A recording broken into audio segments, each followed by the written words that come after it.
हवा, जंगल का रहस्य।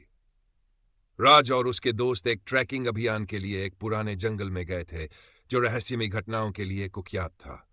स्थानीय लोग इसे छलावे का जंगल कहते थे क्योंकि कई लोग यहां रास्ता भटक चुके थे और कुछ तो कभी वापस ही नहीं लौटे। रात के समय जब सब लोग कैंप फायर के पास बैठे थे, राज ने महसूस किया कि कोई उन्हें झाड़ियों के पीछे से देख रहा है। उसने टॉर्च की रोशनी डाली, लेकिन वहां कुछ नहीं था। जैसे ही वह वापस मुड़ा, एक परछाई अचानक उसके सामने आ गई। ये कोई आदमी था, लेकिन उसका चेहरा अंधेरे में डूबा हुआ था और उसकी आंखें अजीब सी चमक रही थीं।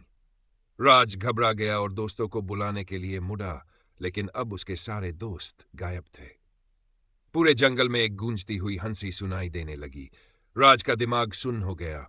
उसने दौड़ने की कोशिश की, लेकिन उसके पैर जमीन से चिपक से गए थे।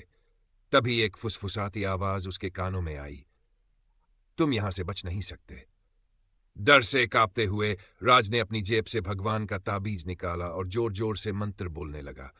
अचानक सब कुछ शांत हो गया और उसके दोस्त वापस नजर आने लगे। वे सब ऐसे बैठे थे जैसे कुछ हुआ ही न हो। अगली सुबह जब राज ने उन्हें रात की घटना बताई तो किसी को भी कुछ याद नहीं था, लेकिन उनके टेंट के बाहर मिट्टी पर एक बड़ा हाथ का निशान था, इतना बड़ा जितना किसी इंसान का नहीं हो सकता था। उस दिन के बाद राज और उसके दोस्तों ने कभी भी उस जंगल की ओर रुख नहीं किया, नहीं करता था। गांव के बड़े बुजुर्ग कहते थे कि वहां भटकती आत्माएं रहती हैं।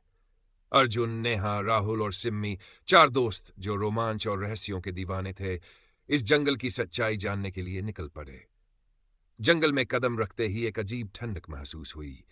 चारों के हाथों में टॉर्च थी, लेकिन उसकी रोशनी भी रहस्यमयी धुंध में खो जाती थी। अचानक कहीं दूर से एक औरत के रोने की आवाज सुनाई दी। चारों एक दूसरे की ओर देखने लगे। दिल की धड़कनें तेज हो गई। ये आवाज कैसी है? नेहा ने कांपती आवाज में पूछा। पता लगाते हैं।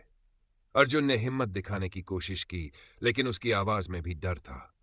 वे आवाज की दिशा में बढ़े, लेकिन कुछ ही दूरी पर एक टूटा फूटा मंदिर दिखा। मंदिर के दरवाजे पर लाल रंग के अजीब निशान थे।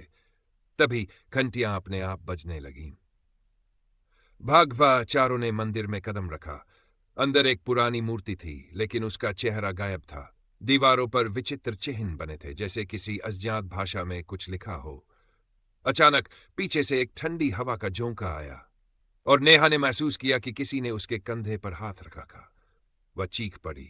जब सबने पलटकर देखा तो वहां कोई नहीं था, लेकिन तभी मंदिर के एक कोने में सफेद साड़ी पहने एक औरत की परछाई दिखी। भागो! राहुल चिल्लाया और चारों दौड़ पड़े। आत्माओं का आतंक। जैसे ही वे जंगल के रास्ते से निकलने लगे, उनके चारों ओर सफेद धुंध घिरने लगी। धुंध के अंदर से धीरे धीरे परछाइयां उभरने लगीं, कुछ बिना सिर की, कुछ जले हुए चेहरों वाली। पेड़ों की शाखाएं अजीब तरह से हिलने लगीं, जैसे कोई उन पर लटका हो। अर्जुन अचानक हवा में उठ गया, जैसे किसी अदृश्य ताकत ने उसे जकड़ लिया हो। वह चीखने लगा, लेकिन उसकी आवाज धीरे धीरे दबने लगी। राहुल ने जल्दी से जेब से एक ताबीज निकाला और मंत्र पढ़ने लगा। जैसे ही मंत्र पूरा हुआ, अर्जुन जमीन पर गिर पड़ा और आत्माएं कुछ समय के लिए पीछे हट गईं। भागजी! साधु का रहस्य। घबराए हुए चारों गांव के पास पहुंचे और एक बूढ़े साधु से मिले, जिसे लोग रहस्यमयी सिद्ध कहते थे। साधु ने एक पुरानी किताब खोली, जिसमें लिखा था कि यह जंगल एक शापित युद्ध भूमि था, जहां सैकड़ों निर्दोष लोग मारे गए थे। उनकी आत्माएं आज भी यहां भटक रही थीं।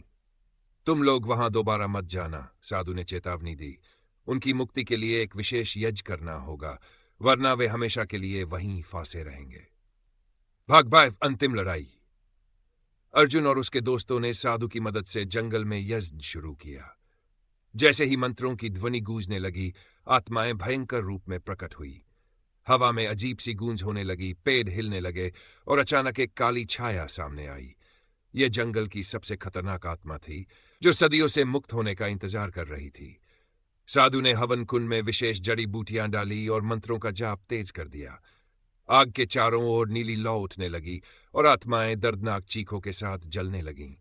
अंततः जंगल का श्राप खत्म हुआ और सब शांत हो गया।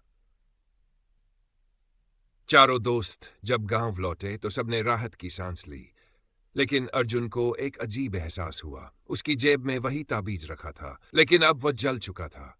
क्या वाकई जंगल का श्राप खत्म हुआ था या कोई आत्मा अब भी उन्हें देख रही थी?